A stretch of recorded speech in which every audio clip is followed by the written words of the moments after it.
உண்மையிலேயே இந்த பவழ விழா ஆண்டில் அடுத்த அத்தியாயத்தை தொடங்க வேண்டிய நிர்பந்தம் திமுகவுக்கு இருக்குதா? நிர்பந்தம் இல்லை, அந்த இயக்கத்திற்கான ஒரு பொறுப்பும் கடமையும் எதிர்காலத்துக்கு இருக்குன்னு நான் நினைக்கிறேன். அதை நிர்பந்தம்னு வச்சுக்கிட்டாலும் கூட தப்பு இல்லைன்னு நான் நினைக்கிறேன். ஏன்னா அந்த மாதிரியான ஒரு சமூக கட்டமைப்பு, ஒரு இறுக்கமான சூழலில் இந்த சமூகம் இருந்த காலகட்டத்தில் ஏறத்தாழ ஒரு 100 ஆண்டு காலத்திற்கு முன்னால் அந்த சூழ்நிலையை நாம் இன்றைக்கு எண்ணி பார்க்கிற போது உண்மையிலே அது வியப்பாகத்தான் இருக்கிறதுன்னு நான் நினைக்கிறேன். ஸோ அந்த அடிப்படையில் தான் ஏறத்தாழ இது இது இது திமுக என்று பார்க்காமல் அதற்கு முந்தைய நீதி கட்சி வரலாறையும் இணைத்து பார்க்க வேண்டிய ஒரு சூழல் இருக்குதுன்னு நான் நினைக்கிறேன். ஒரு 1912 இன்றைக்கி ஏறத்தாழ ஒரு 112 ஆண்டு கால இந்த திராவிட இயக்க வரலாற்றில் திமுக தனக்கான அந்த பாதையை, அந்த தனக்கான தனி அடையாளத்தை பதித்து தடம் பதித்து தொடர்ந்து பயணித்து கொண்டு வருகிறது என்பதில் மாற்று கருத்து இருக்க முடியாதுன்னு நினைக்கிறேன். இல்லை, இதில் திமுக வேறு சில சொல்ல முடியாது. இல்லை அதான் வரேன். வேறு சில திராவிட இயக்கம் சார்ந்த இந்த கொள்கை கருத்தியல் சார்ந்த இயக்கங்களுக்கும் இதில் பங்களிப்பு இருக்கிறது என்பதில் மாற்று கருத்து இல்லை. ஆனால் அதில் முன்னோடியாக இன்றைக்கு செயல்பட்டு வருகிற ஒரு இயக்கமாகத்தான் திமுக செயல்பட்டு வருகிறதுங்கிறத நம்ம பார்க்க முடிகிறது. பல எதிர்க்கட்சியில் சார்ந்த பல இயக்கங்கள் இருக்கிறது, அதில் ஒன்றும் மாற்று கருத்து இல்லை. ஆனால் என்ன இந்த திமுகவுக்கும் மற்ற இயக்கங்களுக்குமான ஒரு தனித்துவமான வேறுபாடு அல்லது தனித்துவமாக எழுந்து நிற்பதற்குண்டான காரணம் என்ன அப்படின்னா, அது ஒரு கருத்தியல் சார்ந்து தொடங்கப்பட்ட ஒரு இயக்கம். அந்த கருத்தியலை இன்றைக்கு வரைக்கும் கீழே விழுந்து விடாமல் அல்லது அந்த கருத்தியல் சிறிதும் சிதைந்து போகாமல் இன்றைக்கும் தொடர்ந்து தூக்கி பிடித்து அந்த கருத்தியலை ஒரு வெற்றிகரமான கருத்தியலாக தான் தூக்கி பிடிப்பது மட்டுமல்ல, சமூகத்தில் மக்களிடத்தில் கொண்டு போய் சேர்ப்பதில் திமுக வெற்றிகரமாக இருக்கிறது. அதுதான் அதனுடைய வெற்றிக்குண்டான ஒரு மிகப்பெரிய பங்களிப்பாக இருக்குன்னு நான் நினைக்கிறேன். ஸோ அந்த அடிப்படையில் பார்க்குற போது உண்மையிலேயே அது நீங்கள் எந்த விஷயமா எடுத்தாலும் சரி, நீங்கள் அது 2-3 பிரிவாக நீங்கள் பிரித்து பார்த்தாலும் சரியாக இருக்கும்னு நான் நினைக்கிறேன். திமுகவினுடைய கடந்த கால வரலாறு அல்லது இன்னும் அடுத்த உருவாக்கப்படக்கூடிய வரலாறு எதுவாக இருந்தாலும் இந்த தமிழ்நாட்டில் ஒரு சமூகம் சார்ந்து, பொருளாதாரம் சார்ந்து, அரசியல் தளம் சார்ந்து இந்த மாதிரியான ஒரு பன்முகத்தன்மையில் ஒரு இயக்கம் எப்படி தன்னை கட்டமைத்து கொண்டிருக்கிறது, எப்படி செயல்பட்டிருக்கிறது,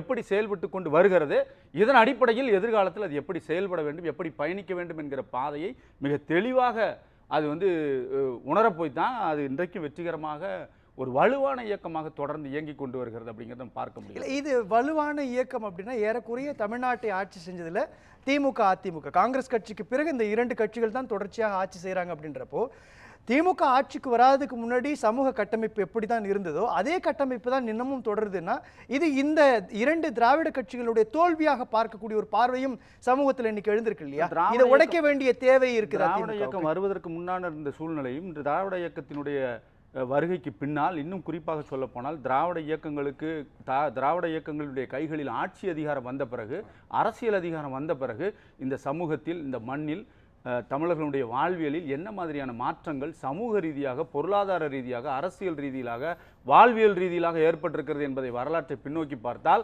கட்டாயம் ஒவ்வொரு இயக்கத்தினுடைய பங்களிப்பு உண்மையிலே மறக்க முடியாது. நீங்கள் ஸ்பெசிஃபிக்காக சொன்னால் நல்லா இருக்கும்னு நினைக்கிறேன். ஏன்னா இப்போ ஒரு குறிப்பிட்ட தெருவுக்குள் ஒரு போகக்கூடாதுன்ற ஒரு போக்குன்றது திராவிட இயக்கங்களுக்கு வர்றதுக்கு முன்னாடி இருந்தது. ஆனால் இன்னைக்கு நாம் வேங்கவேலையோ அல்லது மேல்பாதியோ பார்த்துக்கிட்டு இருக்கக்கூடிய ஒரு சூழலும் இருக்குது இல்லையா? இப்போ அரசியல் ரீதியாக எந்த இடத்துட்டு இவங்க சக்சஸ்ஃபுல்லான ஒரு பொலிட்டிக்கலை கட்டமைச்சிருக்கிறாங்க. அடுத்த அத்தியாயம்ன்றது இதை சரி செய்ய வேண்டிய ஒரு இடத்துல தான் இருக்குதா? இல்லை, அது இந்த மாதிரியான பிரச்சனைகள் நம்ம சமூகத்தில் நடக்கவே இல்லை, நம்ம மறுப்பதற்கு இல்லை. நடக்கிறது, இருக்கத்தான் செய்கிறது. ஆனால் கடந்த 100 ஆண்டு காலத்தில் எப்படி நம்ம மேம்பட்டு வந்திருக்கிறோம், இந்த மாதிரியான சூழல், நீங்கள் நீதி கட்சி இருக்கிற போது இருந்த சூழல் என்ன, அதை தொடர்ந்து எப்படி மாற்றி அமைத்திருக்கிறோம். அப்போ இந்த தமிழகத்தில் சமூக அரசியல் சூழல் எப்படி மாறி இருக்கிறது. அப்போ அந்த சமூக அரசியல் சூழலை கையில் வைத்துக்கொண்டு, அரசியல் அதிகாரத்தை கையில் வைத்துக்கொண்டு, ஒடுக்கப்பட்ட மக்களின், பிற்படுத்தப்பட்ட மக்களுடைய வாழ்வாதார மேம்பாட்டிற்காக, அவருடைய சமூக பொருளாதார மறுமலர்ச்சிக்காக இந்த திராவிட இயக்கங்கள் என்னென்ன பங்களிப்பை செலுத்தியிருக்கிறது அப்படிங்கிற அடிப்படையில் தான் அதை நோக்க வேண்டும். அதற்காக இது நடக்கவில்லை என்று சொல்லவில்லை, நடக்கிறது. அதை மாற்றி அமைக்க வேண்டிய பொறுப்பு, தொடர்ந்து பயணிக்க வேண்டிய அந்த கடமையில் அந்த இயக்கத்திற்கு இருக்குது, நம்ம இன்னும் மறுப்பதற்கில்லை. ஆக இப்படி ஒரு சமூகத்தை புரட்டி போட்ட ஒரு வரலாறு திராவிட இயக்கங்களுக்கு இருக்கிறது. அதில் திமுகவிற்கு அதிகமான பங்களிப்பு இருக்கிறது அப்படிங்கிறதுல யாரும் மறக்க முடியாதுன்னு நான் நினைக்கிறேன்.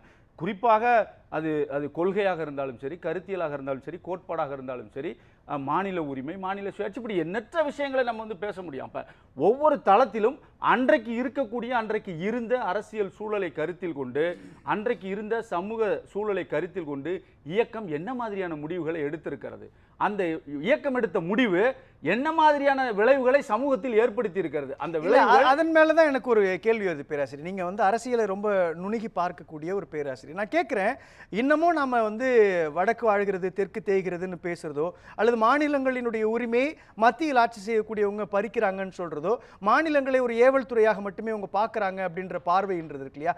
இதை வச்சே திமுக இன்னும் எத்தனை காலத்திற்கு அரசியல் செய்யும்ன்ற ஒரு பார்வையும் முன்வைக்கப்படும் இல்ல, இல்லையா? அது அந்த அரசியல் செய்ய வேண்டிய நெருக்கடி இன்றைக்கும் இருந்து கொண்டுதான் அது இருக்கிறது. ஏன் பவள விழா ஆண்டுல கூட தொடருது அப்படின்னு? இல்ல இன்னைக்கே இல்ல, அது இன்னும் தொடர வேண்டிய சூழ்நிலை வந்தாலும் ஆச்சரியப்படுவீர்கள். தொடரத்தான் செய்யும். காரணம் என்னன்னா, நீங்க அந்த மாதிரியான ஒரு மாநில சுயாட்சியையோ அல்லது மாநில உரிமைகளையோ மாநில நலன்களையோ வந்து காது கொடுத்து கேட்காத ஒரு மத்தியில் ஒரு எந்த கட்சியாக இருந்தாலும் எந்த ஆட்சியாக இருந்தாலும் மாநில நலன்களுக்கு உண்டான ஒரு அங்கீகாரத்தை வழங்காத ஒரு அரசாக இருக்கிற போது அந்தந்த மாநில அரசுகள் தொடர்ந்து அதற்குண்டான போராட்ட களத்தில் இறந்திதான் அந்த உரிமைகளை பெற வேண்டும் என்று சொன்னால் அது தொடரத்தானே செய்யும். அதில் ஒன்றும் மாற்றுக்கிறது. ஆனால் அதற்கு பல உதாரணங்கள் இருக்கிறது. நீங்க மாநில முதலமைச்சர் தான் கொடியேற்றணுங்கிற ஒரு விஷயத்துல இருந்து தொடங்கி அப்படி எத்தனையோ உதாரணங்களை சொல்ல முடியும். அப்ப இதுல என்ன ஒரு பெரிய பியூட்டியான ஒரு விஷயம்னா, இந்த 75 ஆண்டுகள் தொடர்ச்சியாக ஒரு இயக்கம் தொடங்கி இன்றைக்கு மீண்டும் வெற்றிகரமாக தொடர்ந்து இயங்கிக் கொண்டிருப்பது ஒரு மிகப்பெரிய வரலாற்று சிறப்பு அல்லவா? அப்ப அந்த வரலாற்று சிறப்புல என்னென்ன மாதிரியான பாதைகள், இது என்னமோ 75 வருஷத்துல வெறும் வெற்றியை நோக்கி மட்டுமே போயிட்டு இருக்கு,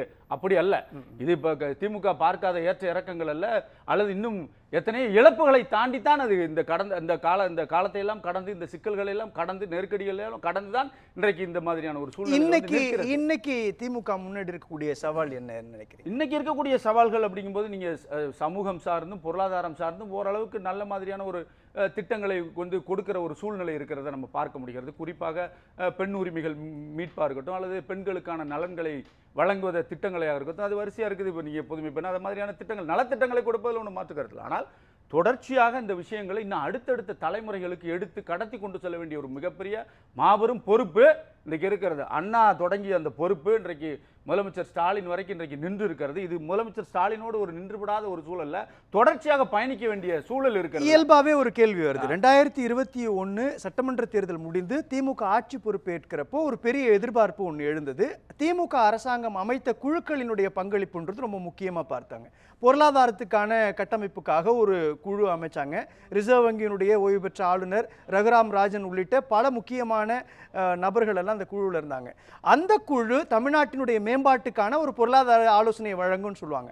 ஆனால் நேற்றைக்கு டெல்லிக்கு சென்ற முதலமைச்சர் மு க ஸ்டாலின் பிரதமரை போய் சந்திக்கிறாரு. சந்திச்சு எங்கள் தமிழ்நாட்டுக்கு தேவையான நிதியை கொடுங்க, மெட்ரோ திட்டத்துக்கான நிதி அல்லது வந்து பள்ளி கல்வித்துறைக்கான நிதியை கொடுங்க அப்படின்றப்போ திமுக வடிவமைத்த அந்த கட்டமைப்பு ஃபெயிலியர் மாடலா ஆயிடுச்சு.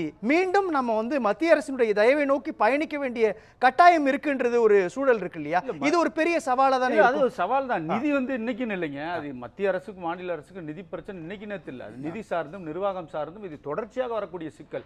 அந்த இடத்தில் தான் திமுக வந்து மாநில சுயாட்சி மாநில உரிமைங்கிற ஒரு விஷயத்தை முன்னிறுத்த போய் தான் அட்லீஸ்ட் இந்த நிலைமைக்காவது நம்மளை வந்து மதிக்கிற நிலைமையை இன்னைக்கு உருவாக்கி வச்சிருக்கோம். இல்லைன்னா இதை விட இன்னும் சுத்தமாவே மாநிலங்களுக்கு உண்டான நலன்களையோ உரிமைகளையோ கருத்திலே கொள்ளக்கூட முடியாத ஒரு சூழல் உருவாயிடக்கூடாது அப்படிங்கிறதுக்காகத்தான் அண்ணா தொடங்கி இந்த மாதிரியான ஒரு நடவடிக்கைகள் எடுக்க அதனுடைய பயனாகத்தான் இன்றைக்கு கொஞ்சமாவது மதிக்கிற ஒரு சூழலை நம்ம பார்க்க முடிகிறது. இல்லாட்டி இந்த நிதி நிலைமையில நிதி பகிர்வுல ஒரு வெளிப்படையான அணுகுமுறை இல்லை அப்படிங்கிறது இப்ப நம்ம நிரூபிச்சிருக்கோம்.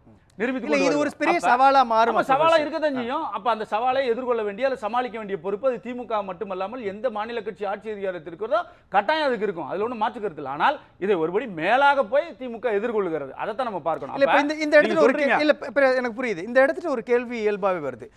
இந்திய அரசியல்ல பிரதமர் நரேந்திர மோடியை ரொம்ப அக்ரெசிவா எதிர்க்கக்கூடிய முக்கியமான அரசியல் தலைவர்கள்ல முதலமைச்சர் ஸ்டாலின் ஒருத்தர் இருக்கிறார், மம்தா பானர்ஜி இருக்கிறாங்க, சிவசேனா உத்தவ் தாக்கரே இருக்கிறாரு, இப்போ ஒரு குறிப்பிட்ட ராகுல் காந்தி எல்லாம் இருக்கிறாங்க. அப்படின்றப்போ கம்பேரிட்டிவ்லி அவங்களை விட எந்த புள்ளியில முதலமைச்சர் மு க ஸ்டாலின் தனித்து இருக்கிறாரு?